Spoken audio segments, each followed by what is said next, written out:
그래 세금 많이 매겨야지. 집값 올라가면서 배 아파하는 분들이 계십니다. 집을 팔잖아요. 9억 8,500만 원이 세금입니다. 집을 볼 때 좀 중요한 게 있어요.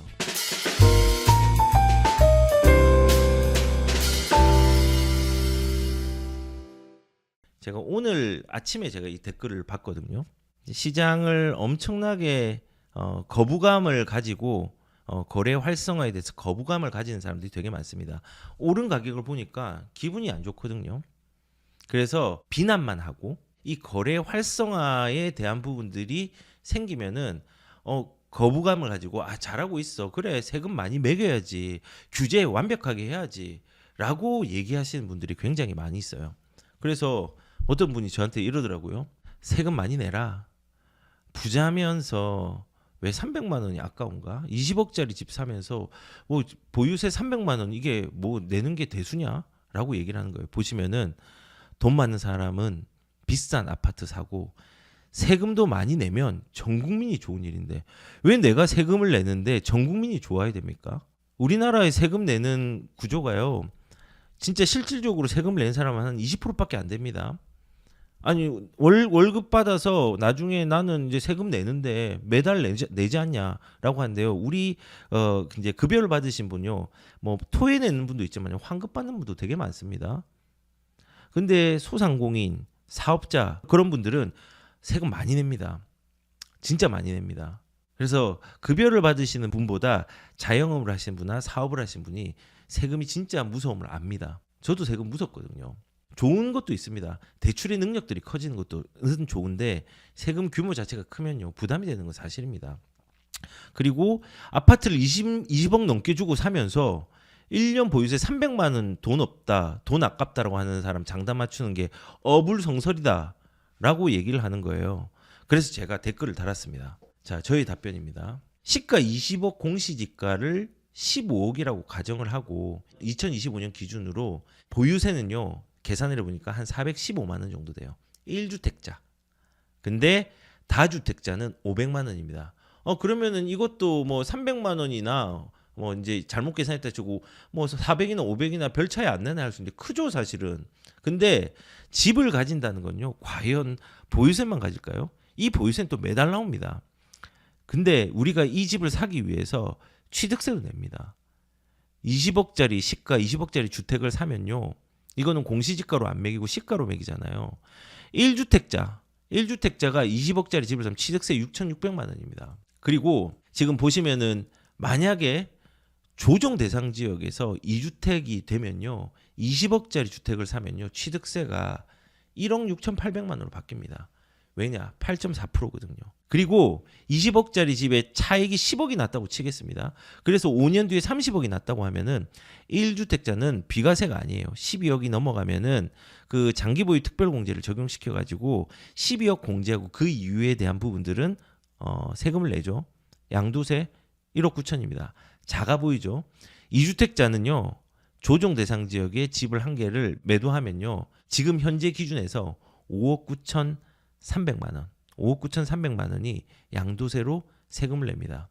자, 이거를 계산을 해보면요. 20억짜리 주택을 1주택자가 5년을 보유하고 매도를 하면요. 취득세, 보유세, 양도세, 중개사비 합치면요. 2억 9천. 뭐 요 정도는 수익을 좀 낮다고 생각이 들 수 있겠지만요. 만약에 2주택자, 주택이 많고 조정 대상 지역의 주택 중에서 한 개를 팔았다고 하면요.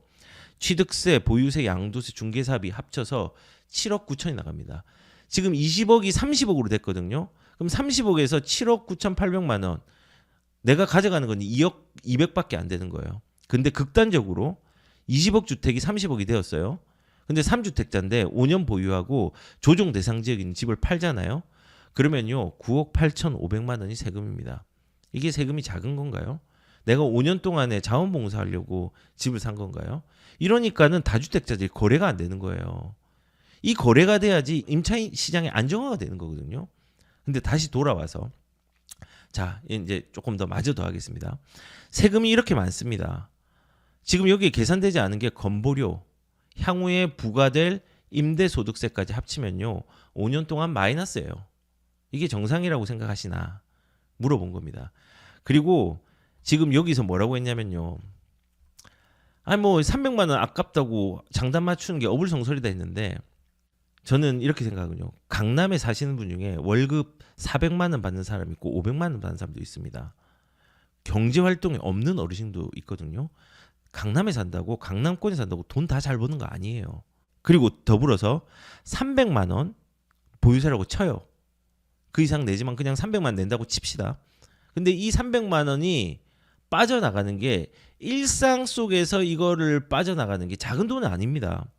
그리고 이게 줄어들어서 그런 거예요. 공정시장 가액 비율이라든지 공시가가 많이 줄었기 때문에 요 정도로 내는 거지.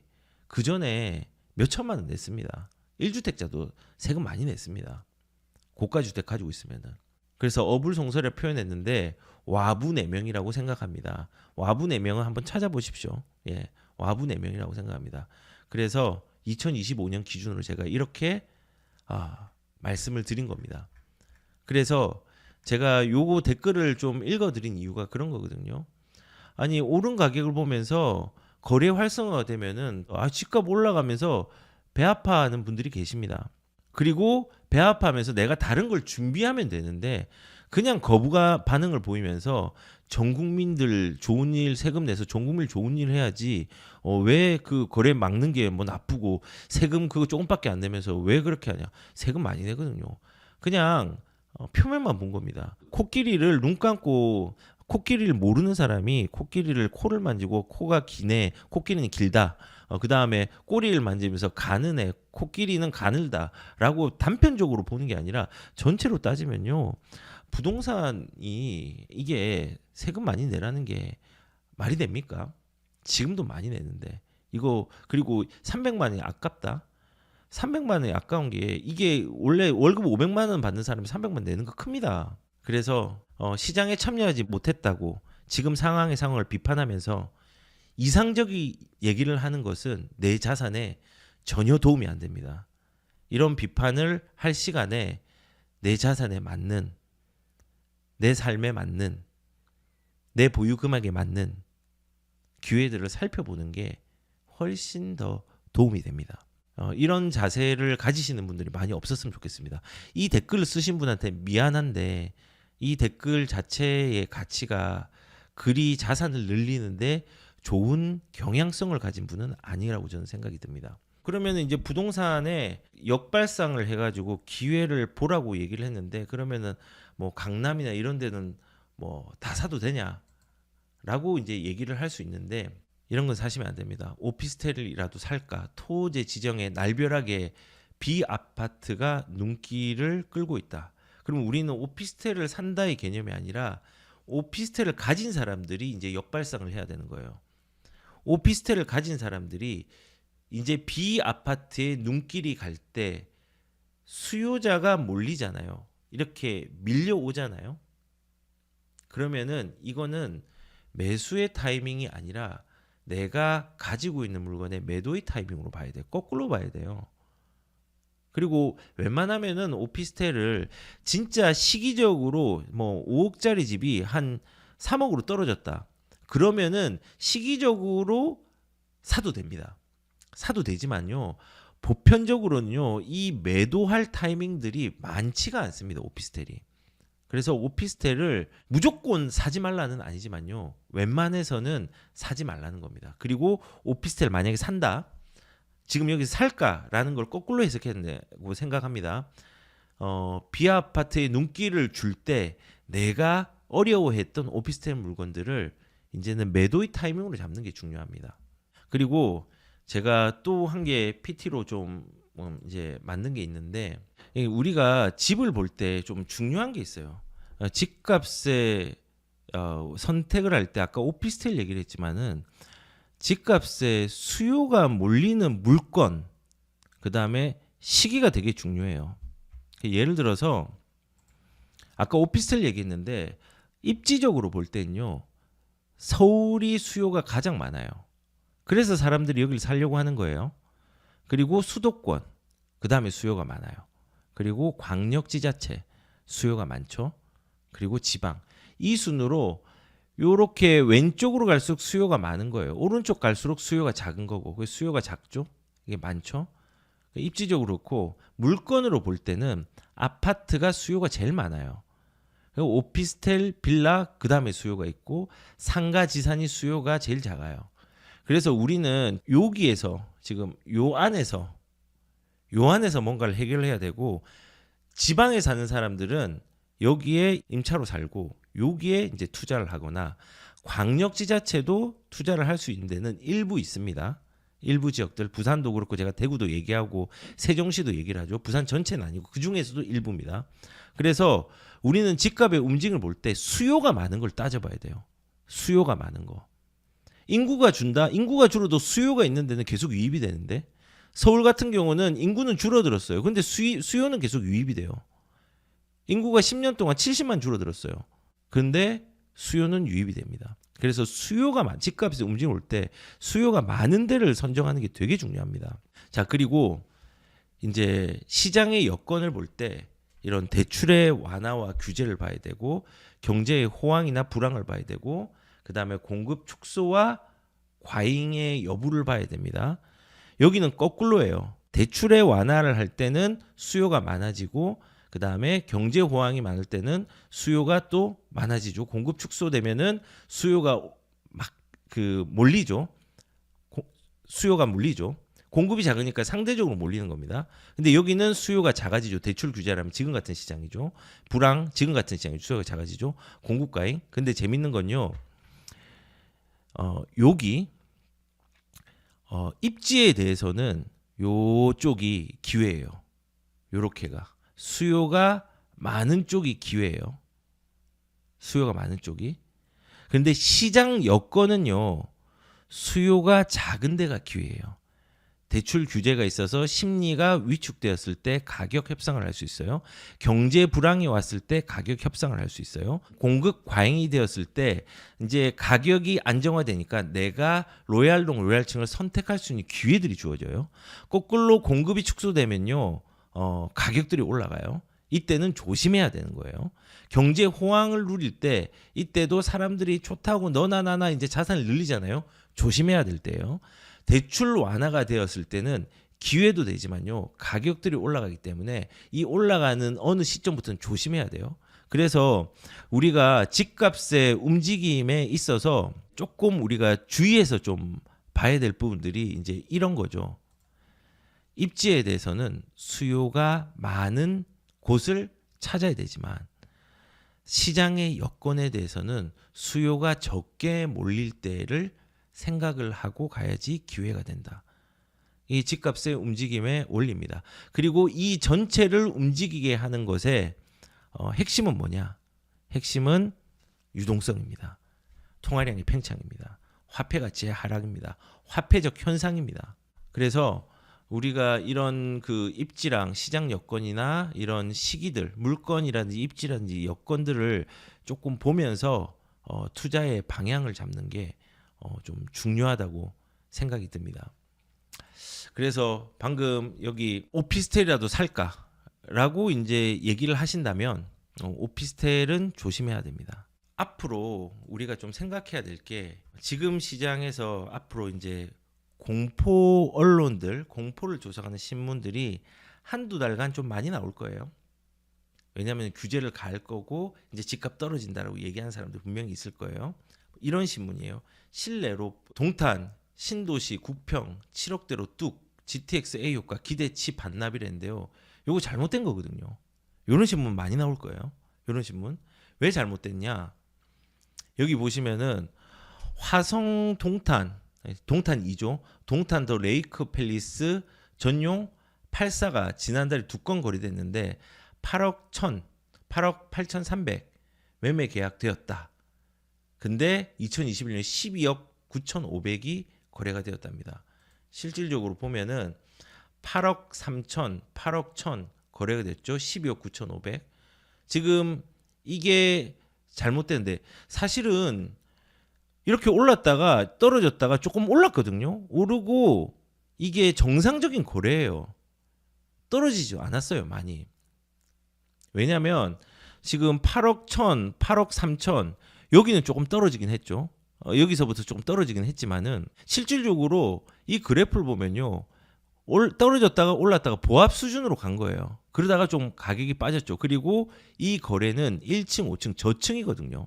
그리고 또 하나 한때 12억 1,700이었던 레이크 에듀타운 84가 지난해 7억 9,700에 팔렸다. 지난달 19일 날 7억 9천 자극적인만 뽑아내는 거예요. 보세요. 원래 12억 1,700에 거래되었던 에듀타운이 7억 9천에 와 무섭네요. 근데 한번 보세요. 지금 여기서 거래됐다는 게 7억 9천이 언제였냐면요. 요때요. 7억 9,700. 그런데 그 이후에 거래가 다 8억대가 넘어버렸어요. 못난이 1층이에요. 또 7억 9,700이. 근데 이게 이제 최고점 대비해서 요거를 얘기를 하면서 많이 빠졌다고 얘기해요. 지금 대부분의 그래프가 강남이나 주요 도시를 제외하고는 그래프들이 웬만하면 2021년도에 정점 찍었다가 다 내려왔고 여기에서 그냥 이렇게 가는 데도 있어요. 그런데 이거는 이렇게 올랐다가 하단이 조금 올랐다가 하단이 위로 올라와서 지금 보합을 이루고 있는 상황이거든요. 이거 정상적인 건데 언론에서는 요 8억 7천, 8억 4천, 8억 6천 이거는 3층도 8억 4천인데 요거 7억 9천 7백 요거 보고 이제 얘기를 하는 거예요. 지금 그러면서 반납했다. 그리고 여기가 아파트가 그냥 호수공원 그거지 여기 동탄역이 한참 멀리 있어요. 여기 있거든요. 근데 공포감을 조성을 하죠. 공포감을 GTX A 노선 기대치 반납했다. 신분당선도 예전에 그 처음에 효과 없었습니다. 근데 지금은 다 이용하잖아요. 그리고 여기 또 보면은 동탄이 이신도시 하우스 디더 레이크 이름도 어렵죠. 이게 7억 6,500만 원에 거래가 체결되고 최고가가 10억 대비해서 3억이 빠졌다라고 얘기를 하는데 이것도 한번 볼게요. 7억 6,500 29층이죠. 요게 거래가 됐는데 어떻게 됐다고 했죠? 고가 대비해서 10억이 빠졌대요. 고가 대비해서. 근데 빠졌는데 바로 올라가지 않았어요. 근데 이거를 보합되고 이 그래프를 보면 보합이잖아요. 근데 이거를 이런 식으로 공포를 조장합니다.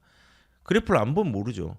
그리고 동탄역, 롯데캐슬, 알바트로스 전용 100일도 12억 기록했는데 8억 4천에 매매가 됐다. 이것도 볼게요. 12억에 거래가 됐어요. 근데 8억 4천에 거래됐다. 이거 1층이죠. 1층. 근데 재밌는 건요. 2025년 3월 달에 1층 8억 4천이죠. 2025년 2월 달, 한 달 전에 2층 8억 3천입니다. 가격이 떨어진 게 없는데요. 올라갔다. 이거는 지금 12층 9억 2천이죠. 11월 달에는 9억 1천. 네, 15층. 여기서 조금 보합이 됐는데 잘 보시면은 이제 1층이 내린 거 8억 4천. 10월 달. 여기도 8억 3천짜리가 있네요. 9월 달에. 여기서 조금 빠졌네요. 올랐다가 조금 빠졌는데 그래프를 보면 이것도 우상향 하거든요. 근데 항상 이 2021년도 고점 대비해서 빠졌다라고 이제 하면서 다 반납했다라고 얘기를 합니다. 그런데 대부분의 그래프들이 이런 식으로 고점을 이때 찍고 이렇게 올라왔다가 이렇게 되거나 아니면 이렇게 되거나 상급지는 이렇게 올라왔죠. 이상한 게 아니거든요. 이제 이런 신문들이 계속 나올 겁니다. 이제 토지거래 허가구역으로 잡았다. 그 다음에 이제 집값 끝났다. 이제 나올 거예요, 계속. 그리고 두세 달 뒤에는 대출 문제로 이제 OECD 국가 대비해서 GDP 대비해서 우리 대출이 너무 크다. 가계 신용이 큰일 났다라고 이제 나올 겁니다. 자산이 올라가면요, 당연히 대출은 늘어납니다. 근데 우리는 중요한 게 연체율과 대출에 대한 가계 신용에 대한 증감률을 봐야 되는데 연체율, 가계 대출 안정적입니다. 오히려 자영업자가 힘들어요. 그리고 가계 신용 규모는 역대 최고입니다. 근데 가계 신용의 증가율은요, 지금 진짜 안정적입니다. 한 3번 보여드렸어요. 그래서 이제 앞으로 이 언론에서 선택적 자료를 자극적으로 사용을 해서 시장의 공포를 또 가중시킬 거예요. 이 토지거래 허구구역에 대한 여파에 대해서 우리는 이런 상황에 휩싸이지 않았으면 좋겠습니다.